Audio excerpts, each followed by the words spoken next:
Hello, my little roaches. As we learned last week on the program, us in a mass, an intrusion. That was an exciting sort of thing to learn. People were writing in the comments, some of them trying to correct it. No, it's true. We've done the fact-checking, an intrusion indeed.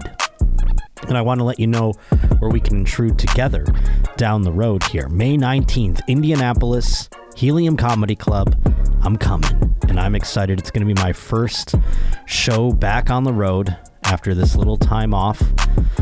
And then the show that I was supposed to do June 2nd in Philadelphia, the club has double booked me, and they are rescheduling it for August 25th. Just found out about that. We'll update the link at my Instagram, at Josh_Potter, on Twitter, at J_Potter.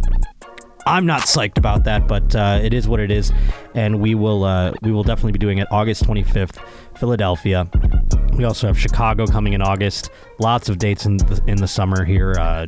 Going to be in San Diego in July and a bunch of other places. So get ready for that. But there is one thing on my mind at the moment, because when you are watching this, as you are watching this, I'm not sure when you decide to watch the program, at what hour. Maybe you watch it the day it comes out. Maybe you wait a couple of days. I don't know. But if you're watching it on this Tuesday that we are released, I will be under the knife. And I can't stop thinking about it, frankly. Also, Kirsten, by the way, I want to try something new today. Just keep your microphone on. Sounds good. And I'll fix it. You know, if there's anything noisy or whatever, I'll fix it. Because, yeah, I don't know. I just, I wanted to throw that out there. But before I get to anything on the program, yeah, I'm going under the knife today. And, today, as you're watching this. And I don't know I'm like stressed out. I can't think about anything else. It's affecting my work the last couple of weeks, I would imagine. You've noticed. But it's just something I'm freaked out about. Just thinking about the fact that I'm going to be like put under, you know? It's just strange. And pretty much everyone who gives a shit about me personally is about 3,000 miles away. So that's the scary part. Thankfully, Annie Letterman will be coming to the hospital with me.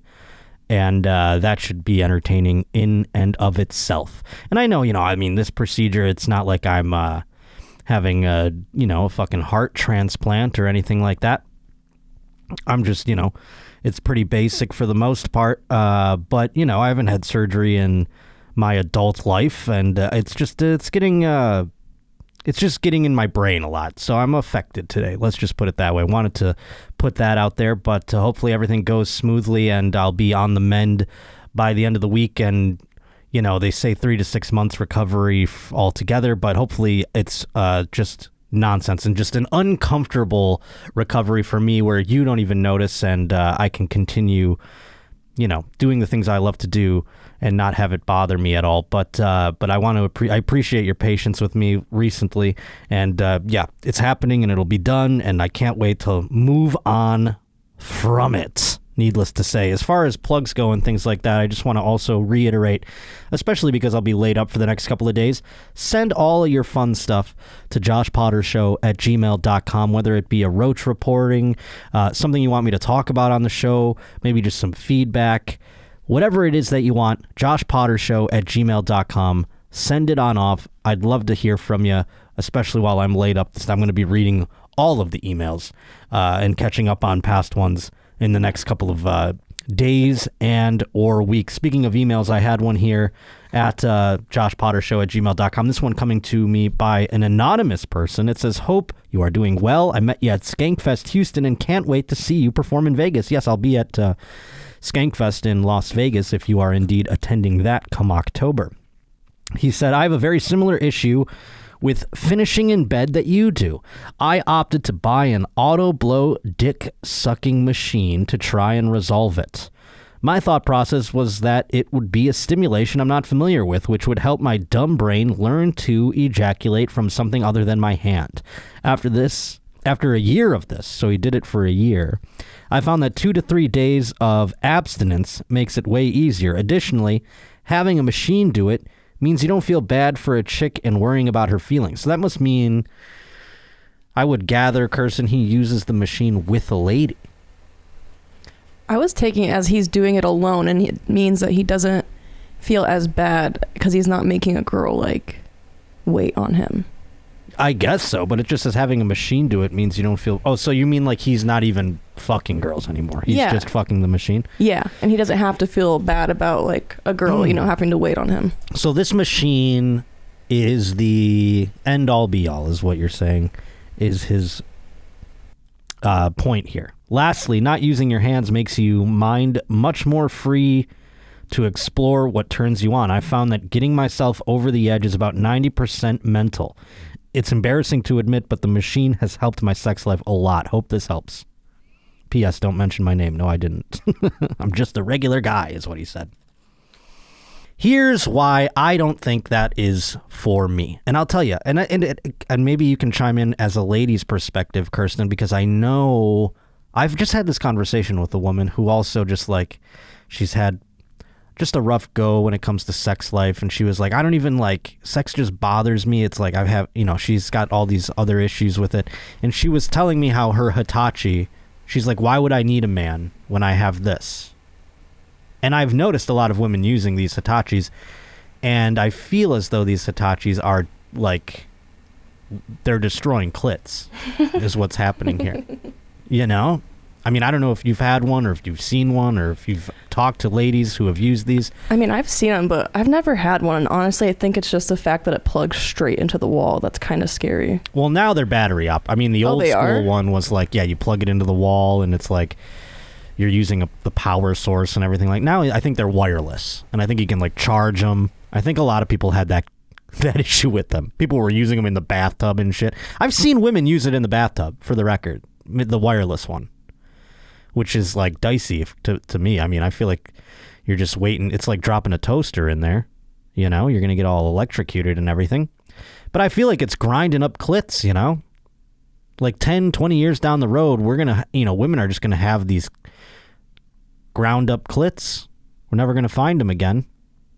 Some men already have a hard enough time, and now you're grinding them down to nothing. But I feel like it's the same thing with these machines.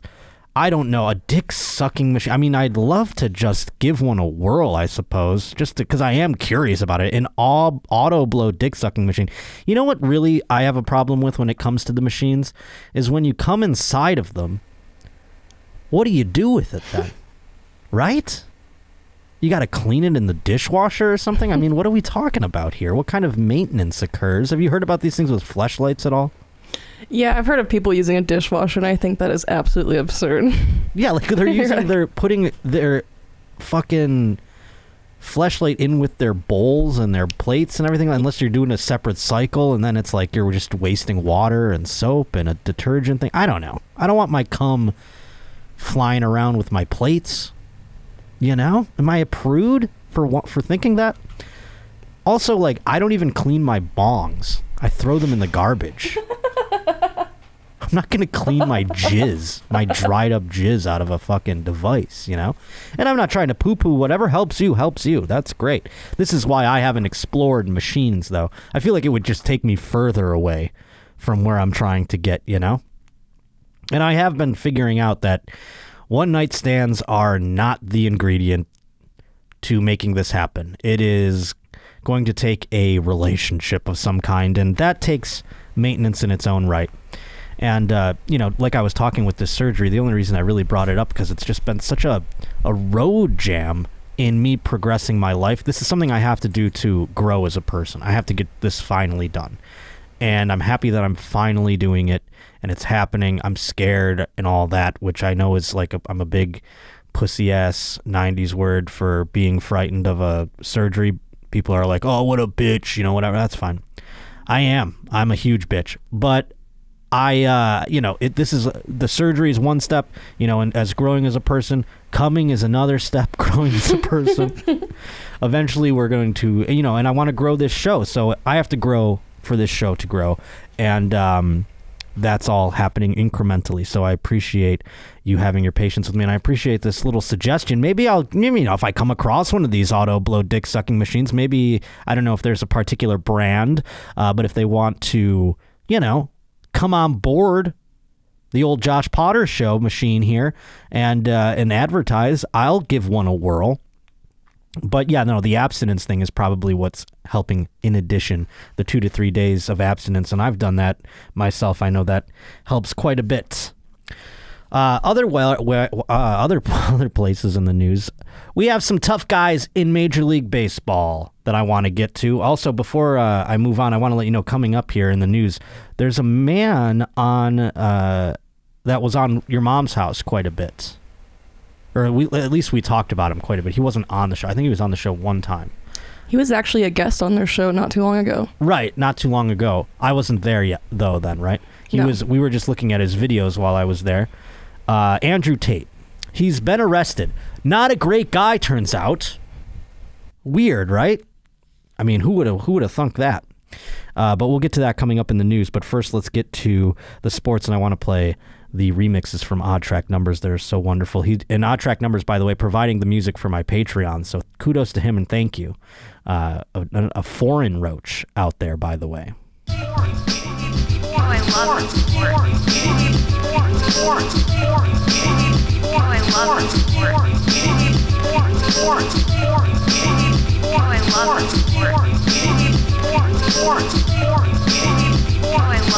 I know Mike Vick had that thing with the dogs and shit. Yeah, Mike Vick had that thing with the dogs and shit. And Trevor Bauer had a thing with women he was having sex with, where I guess for Trevor Bauer, his version of the auto blow dick sucking machine is bashing a woman's face in and choking her and such.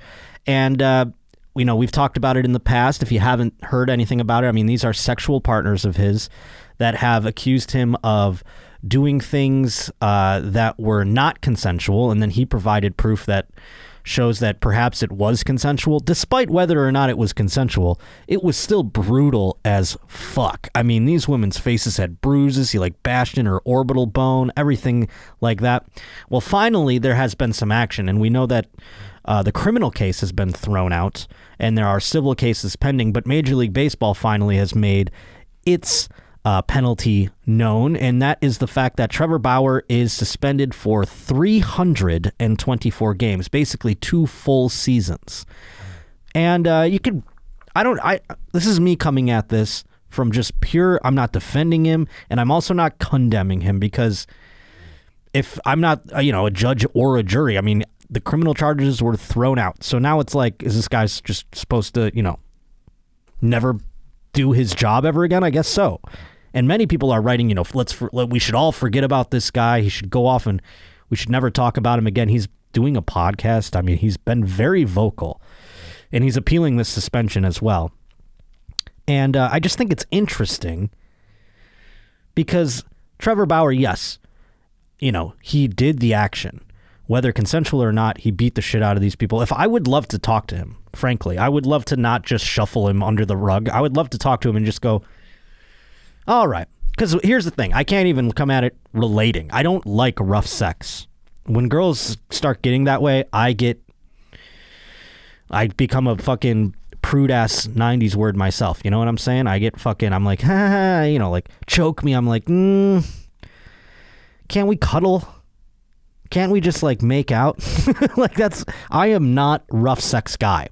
So I can't put myself in the brain of a person who is, trafficking in this sort of fare of intercourse and that kind of thing. My point is, though, it's sure, she said hit me and choke me and all that kind of stuff. At what point do you go, all right, I'm doing a little too much here? That's kind of what I want to ask him. I go, yeah, she said maybe hit her, but did you have to break her orbital bone? And you know what I'm saying? I don't know. That's always been my stance on it.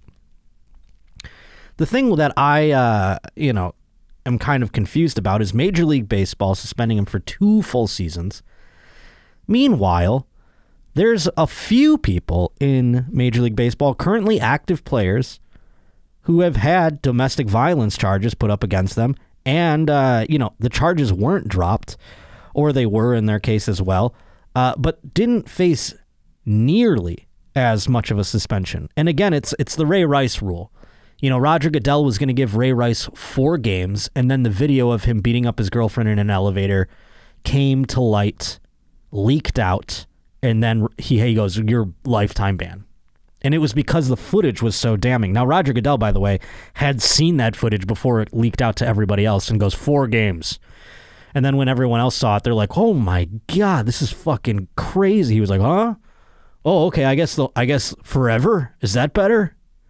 So it's kind of like that with this Trevor Bauer thing, I feel, because the pictures were so brutal. Was that what you were pulling up there, Kirsten? The pictures of the woman? I mean, we don't necessarily need to see them, but this is like, I'm just using it as a piece of evidence as to why, Manfred went fucking ballistic and gave him 2 full season suspension. Meanwhile, Aroldis Chapman is still playing after a very small suspension by comparison. Marcell Ozuna for the Atlanta Braves, he missed the World Series last year because of a domestic charge. He's back after a 20-game suspension, according to the league's domestic violence charges policy. I just don't understand the difference, I guess. Does that make me a bad guy? I don't know. Like, why wouldn't, if Trevor Bauer is suspended for 2 full seasons, why is Marcell Ozuna playing baseball right now? Why is Aroldis Chapman playing baseball right now? And vice versa. If they're playing baseball right now, why is Trevor Bauer banned for 2 full seasons? What's the difference here? And maybe somebody in the know better can point it out to me. And again, I'd love to have Trevor Bauer on and actually ask him as to why or what, because I think that's something he has to get help for. I think that's something that you have to go to therapy. That is bad. If that's what makes you come, is beating the absolute fuck out of a woman.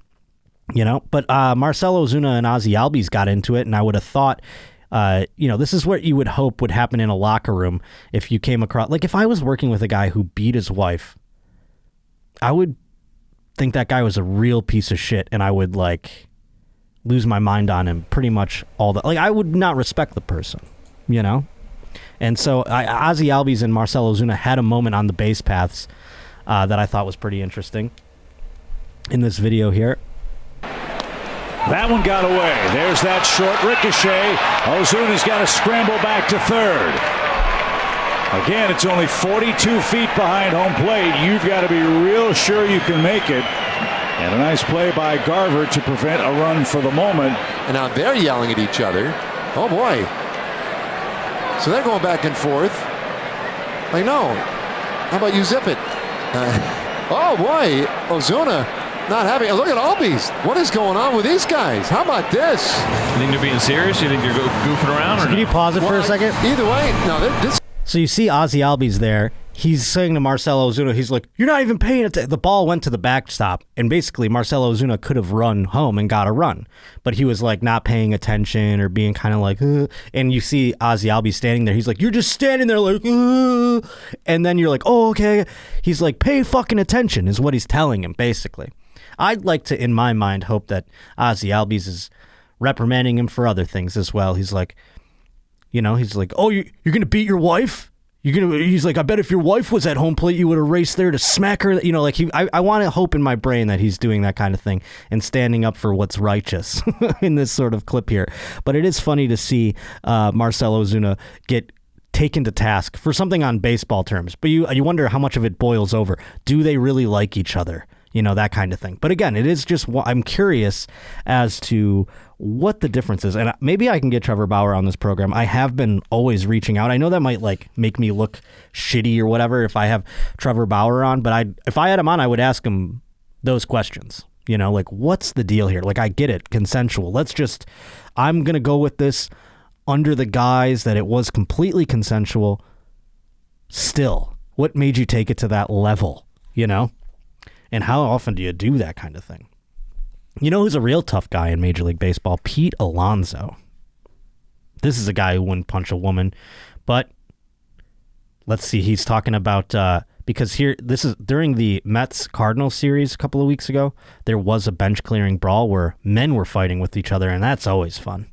Hey, A guy beat another guy in a baseball game. That's the best. Nice bench clearing brawl. The bullpens all run out. Someone made this observation. When the bullpens clear for fights, why don't they just fight right outside the bullpen? Why do they have to run all the way to the other side of the stadium and then fight? Doesn't make any sense. But basically, Cardinals pitchers were hitting Mets batters with balls, and they didn't like it. And then, vice versa. They traded shots. And so here's Pete Alonso talking about getting into the brawl here. I got pulled from behind. Actually, Genesis Cabrera grabbed me by the back of the collar, and then he just ripped down, and then the coach just kind of jumped on me, and I thought that was kind of cheap going from behind. I mean that's if you want to hold me back, if you want to restrain me, go at me like a man. The Cardinals manager just said that he not like a woman who wants to have sex. What's your reaction to that? Well, I totally understand because I'm a big guy. I'm a big, strong guy, and obviously the manager wants to have protection for his team and his staff, and I totally get it. And for me, like, I'm a big, strong guy. They don't know like my temper. They don't know what I could do. If I wanted to put someone in the hospital, I easily could, but I was just out there trying to protect my guys. How many times has he got to say I'm a big, strong guy? That sounded like his mom was telling him that before that press conference. You're a big, strong guy, Pete Alonso. I am a big, strong guy. I'm a big, strong guy. He said that like 600 times. I'm going to start. That's going to be on my soundboard next week. I'm a big, strong guy. Because I'm going to start saying that to myself as sort of what are those called? Affirmations. I'm just going to walk around sort of Pete Alonsoing my whole life. I'm a big, strong guy. I could put someone in the hospital. When you say that, it doesn't always ring true, When you have to say that out loud, it's very strange. But yeah, I thought that was very fun. I don't know. I like when guys fight each other. That's good. Pete Alonso's going to put a St. Louis Cardinals player in the hospital, not a woman he's trying to have sex with. You understand the difference? But anyways, moving on to another sport. Got this one texted to me, and I can't remember who sent this one in. Ooh, it's from Elliot Stent. He sent this, and I imagine Elliot from across the water there, because this involves a sport that I know nothing about. Snooker. And evidently they have snooker on television across the pond, sometimes late at night here on our American television. But just like here in America, their announcers in snooker oftentimes forget that their mics are on too. Let's hear what this man says in an open mic situation. Well, I can't work under these fucking conditions. Oh, that's it. See, here's the thing. I got that. I'm curious if Elliot's out there or if anybody watches snooker out there, what could possibly have been the conditions that this man was talking about? Let's hear it again. This is just a great quote. Well, I can't work under these fucking conditions. I have no idea what possibly... I've never been in the broadcast booth of a snooker game. I can't possibly imagine what conditions were adverse to working. What could it have been? Perhaps they didn't have the type of drink he wanted. Perhaps they, it could have been a myriad of things. But I would like to find out more details about that video. I want to find out what possibly could have been the adverse working. So I'm putting that out to the roaches out there and all over the world.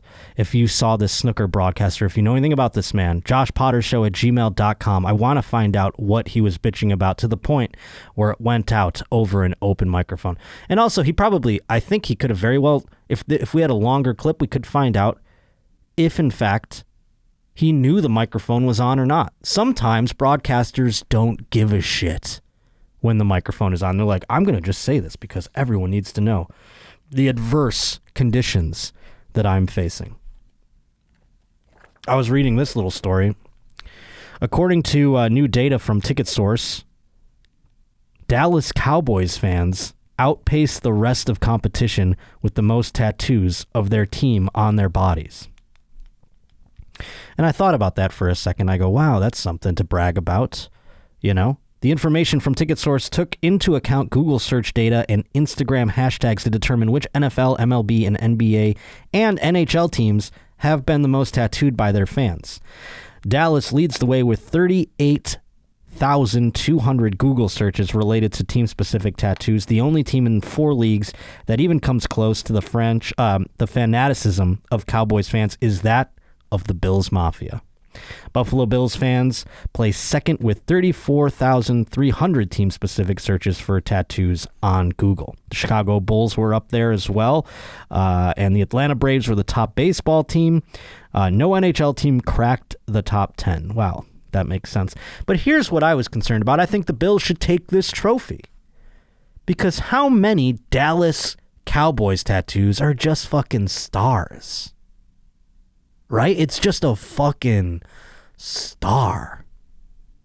That's not that big of a deal. Unless you're writing Dallas Cowboys on it, then I could be like, okay, that's specifically Dallas Cowboys tattoo. But if you just put a fucking star on you, does that fucking count? A Bills tattoo is elaborate. It is a full-on, the buffalo, the charging buffalo with the red line. I mean, that is detailed. Getting a star tattoo is like baby shit. Do you have tattoos, Kirsten? You don't have tattoos, right? Yeah, I have 2. Oh, you do, huh? Yeah, I have 2 pretty small ones. And a star, I mean, that could just be a part of your other tattoos. Yeah. Stars are for losers. That's some baby-ass shit tattoos right there. So, I don't know. I mean, like, I guess Ticket Source, when they did their accounting, they did, like, a specific search, and I hope they would discern whether or not it was just a star or if it was a Dallas Cowboys logo. There's a difference, and I would hope that there was they would discern between the two. But I think Bills Mafia, we should take that trophy. I would. That's the only tattoo I would get. I don't have any tattoos. If you were to give me a tattoo, it would have to be of the Bills. I can't think of literally anything else that I would get. I'm just gonna get a tattoo on this program, I think, and get a big Bills tattoo like right here. Where should I get it? Where's a good spot? I think that's a pretty good spot. I feel like if you're going to do it somewhere visible, I would get like a Bills sleeve, but I would look like such a fucking dork. Like I would get the whole fucking, I would sleeve out. That's kind of my fear with tattoos too, is that just one is kind of like whatever, but I would get like, not addicted, but I would get to the point where I'd go, I'm going to have 1,000 tattoos. And I want all of my hair on my arms already looks like a sleeve. I've had people say from like a distance, it looks like I have tattoos. So maybe I should just go full bore and just get fucking all of them on my body. But I can't think of anything else. What am I going to, a Star Wars tattoo? I don't even know what else I like to get. I know there's some comics out there who have gotten like microphones tattooed on them and stuff like that. I'm not doing any of that fucking 90s word shit.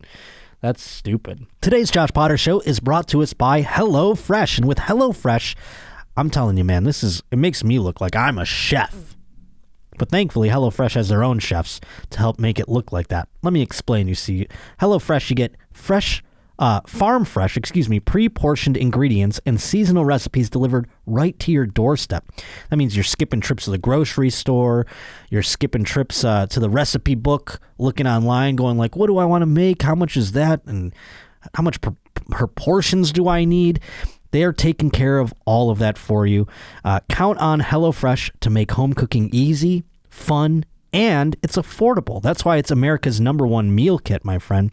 HelloFresh's chefs really know how to diversify the menu, too. They've got seasonal recipes like salmon limone and pasta primavera. I wouldn't even know what salmon limone was if it wasn't for HelloFresh. That's not just coming up in my brain going like, you know what I'm making tonight? Salmon limone. No, I need to find it on HelloFresh's website, and I go, that looks great. And then all of a sudden, I'm making it. It's crazy. HelloFresh also has fit and wholesome recipes for satisfying and nutritious meals that you can feel good about eating. And they've got 6 recipes per week to choose from, including low-calorie and carb-conscious options.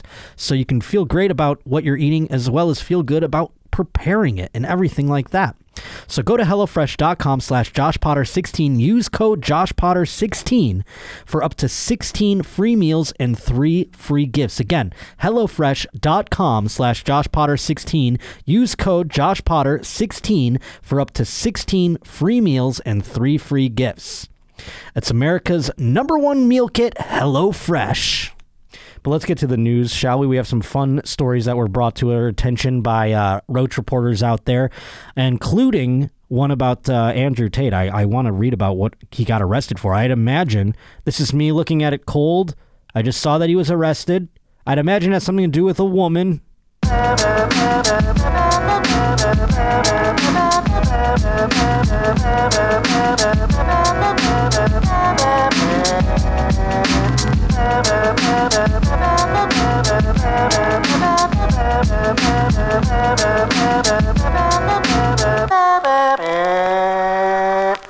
Here it is. This coming to us from PHI, who sent this in. Romanian police raided the home of prominent pro-Trump online personality. I didn't know he was pro-Trump. I just knew he was pro-misogyny. He was like, clean my house, do my dishes. A woman should... What were his famous quotes? So many of them have like... That women should clean up unprompted. Unprompted, that's what it was, right? So many of the Your Mom's House stuff goes like through my ear and out. You know what I'm saying? Like there's just too many in there. People say them and I don't. They all run together sometimes, and I know them, but he dubbed himself the king of toxic masculinity. He's trying to bring it back, and that was what made him so special in everybody's heart. So you would think, what could go wrong if the king of toxic masculinity? Turns out the treatment of women had an ugly side. In 2016, very Trevor Bauer-ish story here. He was booted off the British version of Big Brother over a video of him hitting a woman with a belt. This March, Britain's Daily Mirror tabloid profiled him and his brother Tristan Tate and their Romania-based business, which used webcam models to trick men into sending the brothers tens of thousands of dollars. In one video on his YouTube channel, Andrew Tate said 40% of the reason he moved to Romania was because Romanian police were less likely to pursue sexual assault allegations. Huh. Is that like something they brag about in Romania, like in their tourism ads? They're like... Come on over and sexually assault people. We're gonna turn a blind eye to it. I didn't know that about Romania. Tate's unsavory activities didn't stop him from building links with the stars of the Trumpian right in 2019. I don't care about the Trumps. It's like, it's just tell me what he fucking did.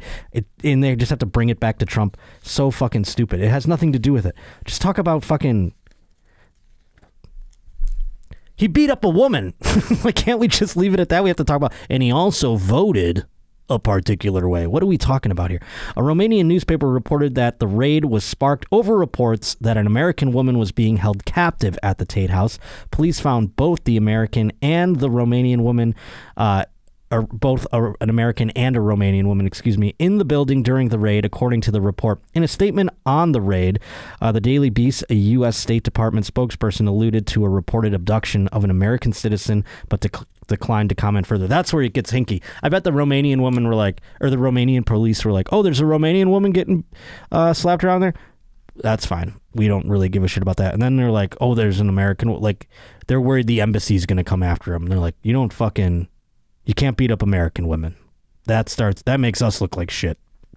So you're going to need to stop doing that. We are aware of reports of a U.S. citizen held against their will in Romania, the spokesperson said. Due to privacy considerations, we have no further comments. So that's where he fucked up. You know, he didn't just stick to the Romanian women. He had to bring an American over there. No girls were found in my house and nobody was arrested, Tate said. He appeared to address the raid on an Instagram picture featuring him smoking a cigar in a staged interrogation room as faux police officers loomed over him. And he had in a caption, "Officer, I think we can all agree that bitches love to lie." Oh boy. I'm sure this was taken down, wasn't it? Can we see it? Yeah, I was just looking for it and I'm not finding it anywhere. Yeah, because then he actually got arrested. I love that idea of being like, oh, the Romanian police aren't going to do anything to me. Here it is. It's right here. Oh, it's right here? Perfect. Let's see it. Is it just a caption that says? Yeah, it's just captioned, "Officer, I think we can all agree that bitches love to lie." Oh, my Lord. This guy is fucking just doesn't even care. He's like, they love to lie. The bitches love to lie. I love that about this guy is that he just goes all in. He's like, this is going to be great content with the Romanian police. And then he hashtags it himself as Top G. Top G. In December, a prominent Manosphere personality went on a killing spree in Denver, murder. What does that have to do with this? Is that part of his little like group? Is that like the Nelk boys of sexual assault? I think that's how they're trying to tie it in. The raid on Tate's villa isn't the first time that the Manosphere... Oh, okay, so the Manosphere is like his... That's like his universe. That's his content or orbit. Yeah, and I guess there's a Denver guy who went and killed like 5 people. Oh, cool. Yeah. That's awesome. And it was probably women he killed? I'd imagine it wasn't men. The 2 like names that were prominent were women, and then afterwards he mailed a movie after his death of like his process leading up to those murders, and now they're like trying to sell it.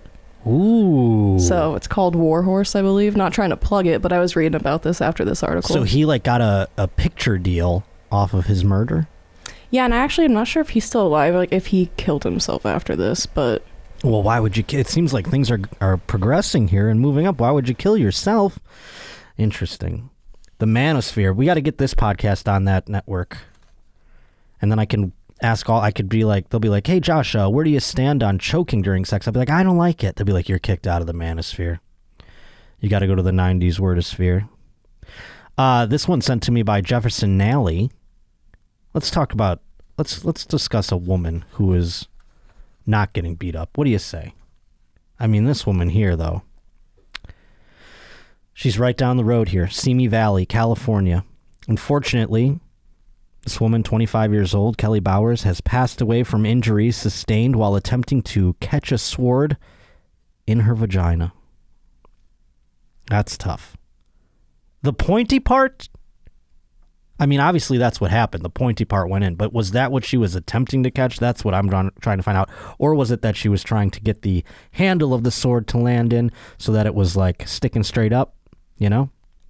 We're going to find out right now. Kelly dreamed of making it onto America's Got Talent. Who doesn't dream of that kind of thing?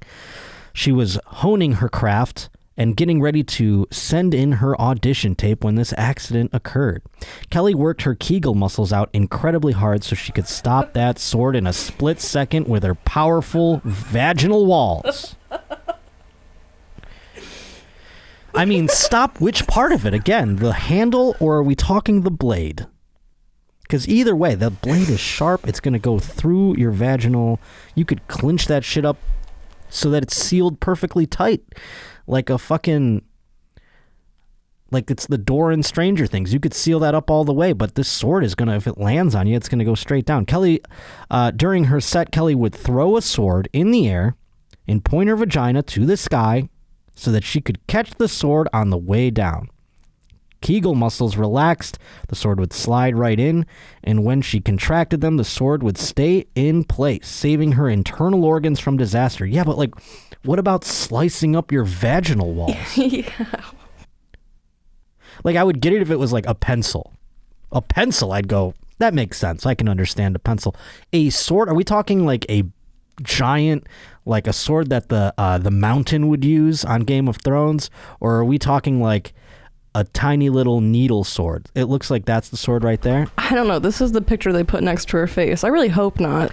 Yeah, because that's not... I mean... That's an aggressive sword to be practicing with. Your vag is getting tore up and you're I mean, like, you're basically making your vagina like a fucking starfish or something. It's gonna be like 2 vaginas now. You're gonna have 2 slits, you know, because it's gonna go in. Unless it's like, I guess it could go in the same way. I'm really, my brain is in an absolute pretzel as to how this would even work successfully. Right? Unfortunately, she was a babe, by the way, too. Unfortunately, with greatness comes the risk of great loss. The night prior, Kelly had pulled a muscle in her vagina during a vigorous sexual encounter. So yeah, you can't be having crazy sex the night you're supposed to catch a sword in your vagina, you know? It's like if you go running or something like that and you wake up and you're sore, you're not going to be like in the best shape to perform. Kegel muscles relaxed. The sword, we already found that part. That pulled muscle restricted her ability to clamp down on the weapon and allowed it to penetrate her stomach, liver, pancreas, and left lung when it fell into her vagina. That's fucking nuts. So it went in and it went like, and it like basically just like fucking went through her body. My God. That's what all the guys wanted to say they do to girls too. They're like, I fucked up all her organs. Went through that shit. Penetrated her fucking stomach and shit. Like, oh my God, though. That's crazy. Unfortunately, Kelly lacked the ability to close her vagina on time, the medical examiner said. What you ever think when you were going to medical examiner school that you'd have to determine that someday? According to my observations here, just a lack of closing her vag in time. God damn. Is there any video of her like successfully doing this? Also, like, how are they going to show this on America's Got Talent? That's network television. That was my next question. Even if she nailed this, like, can you do that on TV? Yeah, like, are they going to block out her vagina? Like, just for Simon to hit his buzzer? They're going to blur it? Yeah, what are they going to... Yeah, and then like, I would imagine she rolls out there, you know, and she like takes her pants off and... You know, Howie's there and Simon's there, and they're like, so far so good. I'm liking this. She's just putting her vag up in the air, and then all of a sudden a sword drops down. And she's catching it and shit. Oh my Lord! And imagine if you're the guy who fucked her the night before she fucked up. You know, you're like, damn, I got that fucking killer dick right here, yo. Broke this chick's muscles so she couldn't even catch a sword in her vagina. Yeah, it's just strange. Like, it's on network this is like a thing that Howard Stern would have on back in the day, you know, like, and we would have to listen to it on the radio. We wouldn't even see it. Then we'd go watch it on late night programming on E, and it would be all blurred out. Services for Miss Bauers have not yet been scheduled. I'd imagine it's going to be a closed casket, or at least like halfway, you know, upper body only. Wild story from our Roach Reporter of the Year last season, Jefferson Nally. And again, if you want to become a Roach Reporter of the Year, perhaps you could win a Roachy. Josh Potter Show at gmail.com. There's no fucking video of this, right? Of her doing this? No, anywhere? I didn't see anything. Pull that picture up again if you can. She was a babe. Poor lady. Many people, by the way, saying, speaking of babes, they're like, hey, Josh, you could probably, move faster if you had less OnlyFans subscriptions. Touche, I say to that. But I have one less, thankfully. That woman, Courtney Taylor, who we discussed last week, not back on OnlyFans. Doesn't look like she's returning. So I'll be saving my $7.99 a month or whatever it was. God damn, Kelly Bauers. Poor one. R.I.P. Pour one out for a real one. I wonder how tall she was, too, like, compared to the sword. Doesn't say anything about her height here. God damn, what a pussy, though. Catching swords. Catch swords, not feelings, as they say. Here we have a man who's just trying to find love, like we were discussing earlier. Perhaps instead of the auto-blow dick-sucking machine, this is something I look into. A fictosexual man who wed a fictional computer-synthesized pop singer 4 years ago. Do you understand that sentence, Kirsten? Basically, this man is, he's fictosexual. So he's into fucking... I mean, I guess I'm fictosexual too, because most of my encounters are closing my eyes and J-ing my D. You know, is that fictosexual? It sounds the same so far. But apparently, he married a computer-synthesized pop singer. Huh. You know what that means? Hologram. I don't think a hologram would be very fun. And now this man is unable to communicate with his wife, but is still in love with her. There he is. Oh, and she's so tiny. You're marrying a hologram in a jar? Some wild, just like Disney princess shit or something. Like, what am I thinking of, Kirsten? Where isn't there like a girl in a jar or something like that? Or am I thinking of just Beauty and the Beast with the rose? That might be it. There's no Disney princess where she stays in a jar, right? I don't think so. That'd be a great Disney movie. The Girl in the Jar. It's so bizarre. I thought it was going to be like a hologram that's like as big as him. It's not. She lives in a jar. It's just sitting on a shitty bookshelf. He's like, hey, my wife. He taps the glass and this hologram just fucking... God, it doesn't even do anything. Is that the only picture that provides? These other ones look like they're dolls, or maybe this is like... Well, that's probably like what she looks like on the computer. Yeah. That he talks to, but... Oh, there she is. Here's one of him sitting next to her. But these are all... It's like he's acting an Avatar, though. Like, that's a tennis ball on a stick. You know what I mean? And then they superimpose her. That looks like it's a doll of her. Right? Yeah, he's got different versions. So, that doll right there probably... How much cum you think's inside there? I bet it just cracks when you pick it up. Yeah, it's so probably stiff. really stiff. It makes a lot of noise. Probably smells like like cheese and shit. I bet all of them. That's why they're sitting up here. They've been used. Ooh, there you go. I didn't think, because my eye went to the one on the bed, and that one doesn't look real to me. That looks like it was a superimposed image. That's what I'm saying. I can't tell if it's like some type of CGI type thing or if it's like a doll. Because, like, if you had that one that's laying there, why would you need all those little baby ones on the side? And again, so many different sizes there. That's very bizarre. I want to fuck the big one tonight. It's very weird, right? Like, why does he have different ones? And maybe he's like me with the auto blow dick sucking machine. He was like, I don't want to clean these fucking dolls. I gotta wipe these dolls out. I'll just get a bunch of them and then just throw them out as I jizz into them. But it is strange seeing the hologram on the little counter there, like a fishbowl. Well, let's see what this man, his name is something that I'm not going to even try to pronounce. Does he even deserve me to try to pronounce it? I don't think so. This 38-year-old man was dating a woman who is depicted in pop culture as a 16-year-old with turquoise hair. Whoa. We didn't know she was 16. What the fuck? Yo, so that's cool? Nobody's raising an eyebrow about this? They're just talking about, they're like, oh, like if that man, like, okay. Hold on here. My brain is fucking so fried right now from surgery and everything else that I didn't even like. It's so fucked up.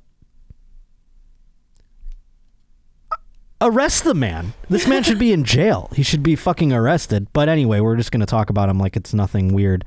Anywho, for a decade before they had an unofficial wedding ceremony in 2018. Oh, so now she's probably older. Did the graphic age? Is it of legal consent age now? Kondo, one of many who identifies as fictosexual, or someone who is sexually attracted to fictional characters. I can understand that. I can understand being attracted to a fictional character, you know? I remember, Robin Hood, the fox from Robin Hood. I remember a woman telling me that she thought the fox in Robin Hood was hot. I'm like, I can kind of see that, you know? I thought Nala was a babe. Nala from The Lion King. Of course, the adult Nala. I wasn't going like, ooh, that cub. Like this fucking freak. He is sexually attracted to fictional characters. He spent 2 million yen, or about 17 grand. So it doesn't... 2 million yen, you're like, oh my lord. And then you go, it's about 17 grand. You go, oh, that's still quite a bit to spend on a pedophilia graphic here. But he spent that money on the nuptials. His family did not attend. Oh, I wonder why. Now they've been married for 4 years. He's 38 years old and said his relationship has hit a bit of a roadblock. He can no longer speak with the woman due to a technological hurdle, according to this Japanese newspaper. While he acknowledges his relationship might be odd, he understands that she isn't a real person. It doesn't change his feelings for her. Since falling in love with her in 2008, he was finally able to interact with her for the first time in 2017 thanks to a thing called Gatebox, a $1,300 machine that allowed device owners to interact with characters via holograms and even unofficially marry them. Oh my God. I wonder if this Gatebox thing, they're like, this is how we stop pedophiles from fucking kids. We have them fuck fake kids on the internet. Like, what is this Gatebox? They should be looked into a little bit. But now his 4-year marriage took a turn when support for Gatebox software was eliminated. Oh, I wonder why. Was it because people were living out pedophilic fantasies? Meaning that this man could no longer speak to his wife, according to NewsHub. He insists it hasn't lessened his feelings, but now obviously they can't talk to each other. My love hasn't changed, he noted. Which now he carries around a life-size version of her. I held the wedding ceremony because I thought I could be with her forever. He is far from the only person in the world in a relationship with a character. Thousands of fictosexual people in Japan have begun similar unofficial relationships with a variety of fictitious figures. Jesus. While some relationships are just for kicks, this man, Kondo, is to him very real. For a long time, he said he knew a human partner just wasn't for him due to his intense attraction to characters. A popular figure in anime, this woman, Japanese culture, she created as a synthesized voice using Yamaha's Vocaloid technology. This woman entered mainstream media as a human, but fictionalized character in manga. I've heard that before. I don't know shit about anime, and I've heard of that. That must be like the Pokemon of I don't even know what to compare it to, but it must be like the most mainstream of anime, right? Manga. Do you know anything about anime, Kirsten? Not a thing. Thank God. I would have had to fire you. I would have been like, you are fired. I can't have you around anymore. I'm sorry. I just feel like these anime people are fucking... So, I mean, I know I'm going to ruffle some feathers out there. They're like, we're not all pedophiles trying to marry the pictures, okay? I have to be more understanding. You're right. I'm sorry. Eventually, this woman became prominent enough to tour with the likes of Lady Gaga on her 2014 Art Pop Ball Tour. You can get why this guy's in love all of a sudden. He became first familiar with her in 2008 after bullying at work caused him to become super depressed. That's what happened. This is going to be an anti-bullying campaign. Don't be a bully, because you're going to turn someone into this gentleman, and they're going to be fucking graphics before you know it. He just stares at that thing in the jar and jerks off, you think? I stayed in my room for 24 hours a day and watched videos of Miku the whole time, he said. In 2017, his relationship blossomed with Miku thanks to Gatebox. The machine gave Kondo the chance to propose to Miku, and he invited his family and coworkers to the ceremony. Imagine the fact that none of them came. That's mean. If I was the guy's coworker, I'd have been like, we're going to go to this fake-ass wedding, right? It's going to be hilarious. He's going to marry a graphic in a jar. 39 people did not attend. Excuse me. 39 people did attend, including strangers and online friends, some of whom are also fictosexual. Okay, so did they attend? Basically, they just found other jars of graphics and threw them in the audience. There are two reasons why I had a wedding publicly, he told the BBC at the time. The first one is to prove my love for Miku. The second one is there are many young otaku people like me falling in love with anime characters. I want to show the world that I support them. That's nice. How long till we start, having activist groups for these types of people out there, Fictosexual lives matter, that kind of thing. It's going to be a wild world in a couple of years, isn't it? Oh, I don't know. I don't know if we can even top fucking Lady in the Jar, but we'll give it a try, I suppose. Here, let's see. One more story out of these and we can save the other ones. Should we end with a bit of some intense, perhaps? Murder. I don't know. I think so. This involves a murderer and a potential murder, I would say. And this kind of reminded me of the whole Escape from Dannemora situation. Do you recall that story, Kirsten? It was made into a movie. We talked about it on this podcast before, but Ben Stiller directed a film about this. It was involving a prison break where two prisoners teamed up and kind of came up with this ruse where they were fucking one of the women that work in the prison and using her to then get supplies so that they can escape. And then she was also like, they're in love with me. So she was going to like run away with them. And they probably, if she would have driven them to the Mexican border, they would have probably murdered her, most likely. And many people are thinking that's the case with this little situation here. This is a prison official from Alabama is missing after escorting an inmate to a courthouse for a hearing. Now you think, oh, she probably had nothing to do with it. This is routine, and then he did something in a nefarious way, and now She is missing. Well, let's find out how this unfolds. The Lauderdale